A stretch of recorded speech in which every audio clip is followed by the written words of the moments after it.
Hey there, welcome to part 2 of Footwork on the Reformer. Thank you so much for everyone that watched part 1, a tutorial on footwork on the Reformer. I loved your questions and I'm going to try to address some of them in today's video. I will link part 1 of Footwork on the Reformer in the description box below, and I'll also include the link to the original post on my blog where it appeared.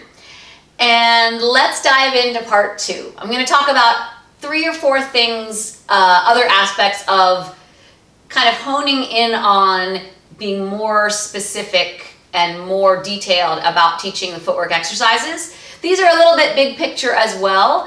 The major question that a lot of you had was what about breathing and footwork? And I know breathing is often a large topic in the Pilates method, and I just wanted to share with you my understanding of breathing and the Pilates exercises, and then breathing as it applies to footwork. So my understanding, based on what Joe Pilates says in his manifesto, Return to Life, also plus my experience of my Pilates education, and also my experience of doing my workout and seeing what happens to my body, breathing-wise, shall we say, and exercise-wise, that's kind of where I'm going to take from for this explanation. So in my understanding, Joe Pilates focused on breathing, and he says a lot of things, one of which is, above all, learn to breathe correctly. And a lot of what he says distills down to the power of the exhale. And Jay Grimes, actually, in my education, also said that Joseph Pilates, he was mainly about the exhale, and using the exhale, the deep, full exhalation, to really let the lungs fill up even more deeply automatically because they've been emptied so fully. So generally, with regard to Pilates exercises and breathing, the exhale is the focus. And my understanding also is that we only really have a handful of exercises that are breathing exercises in Pilates. And one of you requested a video about those breathing exercises, which I thought was an excellent idea. So stay tuned for that post and video. And actually, I believe this video, part 2 of footwork, will show up in a post about breathing exercises and Pilates. So enjoy. The other thing I'm going to say about breathing is that I kind of feel like, because the exhale is so deep and it automatically fills up the lungs, I feel like the breathing is more of a byproduct of your workout, not something that's imposed on the exercises. Not that it's not taught that way, but the way I teach and my understanding is that many exercises, including footwork, should just have breathing like you're walking down the street. Just like normally, it's not really a focus on breathing. And then there are a few, maybe 5 or 6 exercises that I can think of off the top of my head that are designated breathing exercises. And they do focus on an exhale. They focus on increasing lung capacity. And they often are in positions where you're in a body position that's going to kind of aid your pushing the air out of you. Like spine stretched forward, where you're compressing the body and pushing the air out, or a twisting exercise where you're wringing the air out of the body with the position of twisting.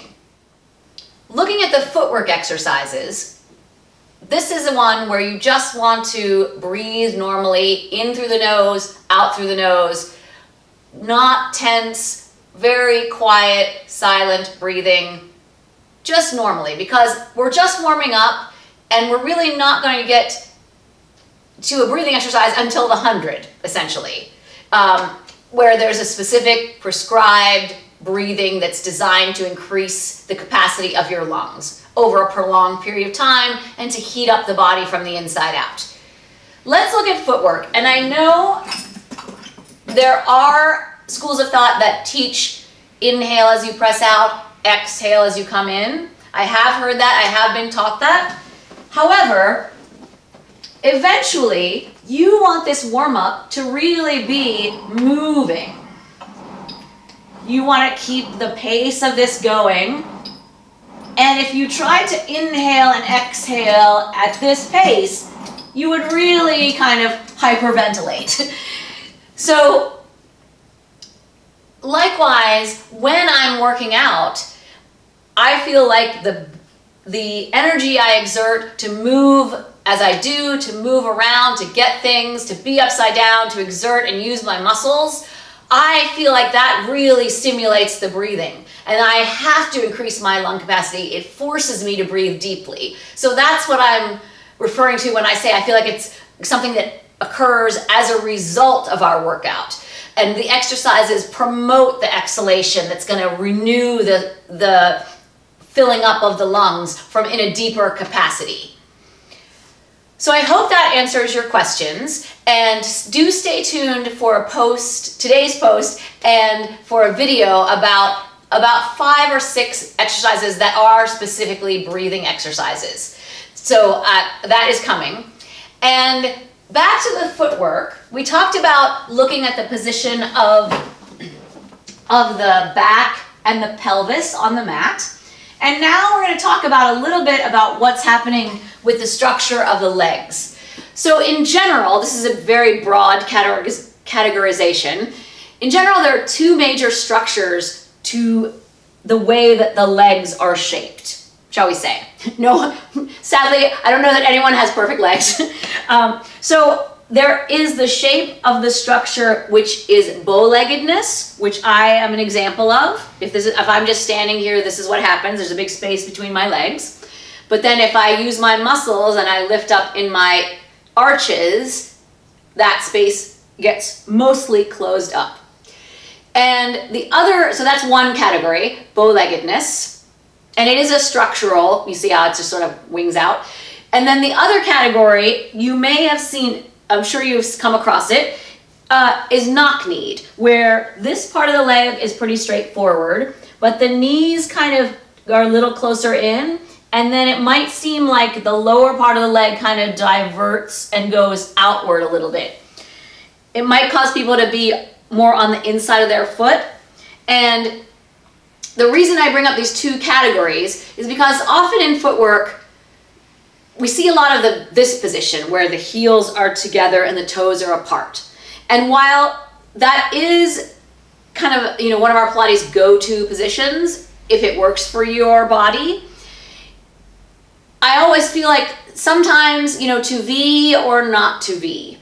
Some people's structure of their joints, to line them up, often the V doesn't serve them as best as either parallel and apart or parallel and together may. And I urge you to kind of really look at the legs, the body in front of you, and really see what the alignment looks like. Because sometimes, people, to have their feet wide, you'll see, really even in myself, my knees don't really go that far, point that way. They're pointing more, a little narrower. And so you want to really make sure that you don't have toes going one way and knees going a different way. So it may be that some people are in a narrow V, or some people that are very bow-legged may need a wider V so they can really draw up and use their muscles to get their legs to come even a little bit closer together. And so again, I urge you to experiment. Sometimes just seeing the alignment of the joints and kind of using that as your guide, you might ask the person, how does that feel? And often, once the joints are in alignment, often it will aid their connection to their center. So sometimes if you have someone that, it's kind of on the fence, the V works, but it seems like it's not, it doesn't seem quite right, you might experiment lining up and being more in a parallel position, because sometimes that really helps people find their seat more and find their center more, just with kind of finessing the position of their feet. The V is not perfect for everyone. I love it, but I sort of, need it. But I feel like I see a lot of people that are much more served by a parallel position based on the structure of their legs. So again, that's a broad categorization. Bow-leggedness, knock-kneed. Just use the joints as your guide and go with the alignment. That's usually, I feel like alignment really trumps all as far as what's going on there. Looking at the alignment as well, I feel like it really serves the exercise tendon stretch the best, because that's the one where you're gonna keep everything glued together and you're gonna lower and lift your heels. And sometimes it's very hard for people to keep it together during that. So often the lift kind of goes away, so they kind of push out and they're already hanging in their legs, so that this is already kind of down, and it's really hard for them to get the muscles together and the center together to lift themselves back up. So that's a position where I feel like sometimes people find more connection by being in a different foot position, as I was saying. So to find your seat in a parallel position, for some people might work really, really well. Actually, I kind of like it myself.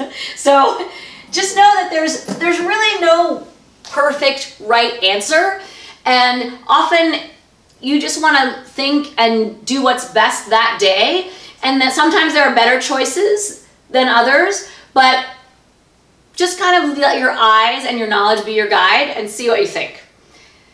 One more thing to talk about footwork, and that's the initial setup position. And this is going to lead us into kind of a conversation about what to do about tall people.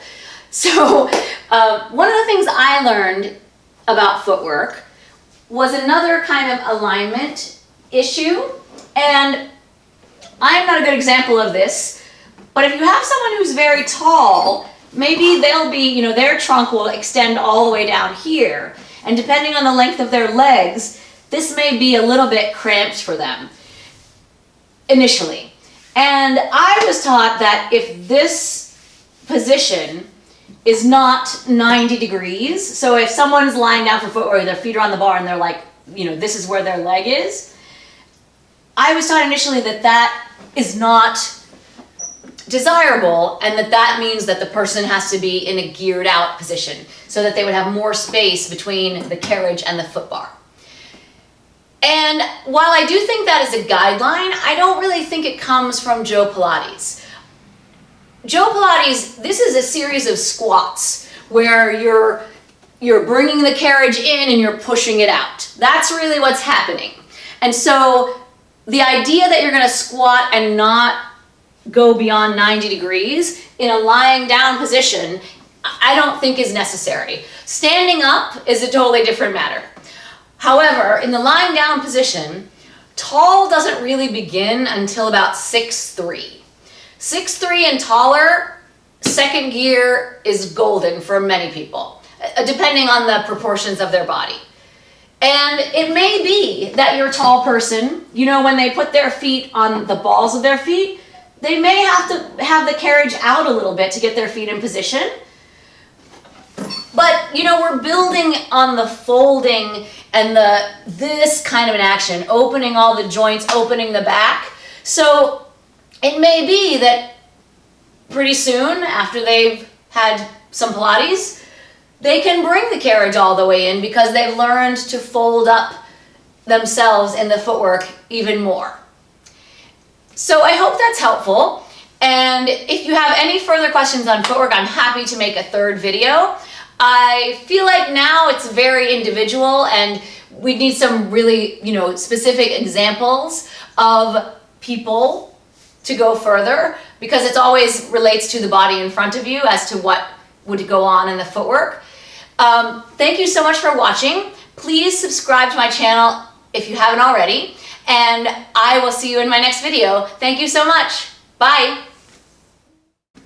And then spine stretch is going to lead right to an exercise that's exactly like the teaser in shape, except here.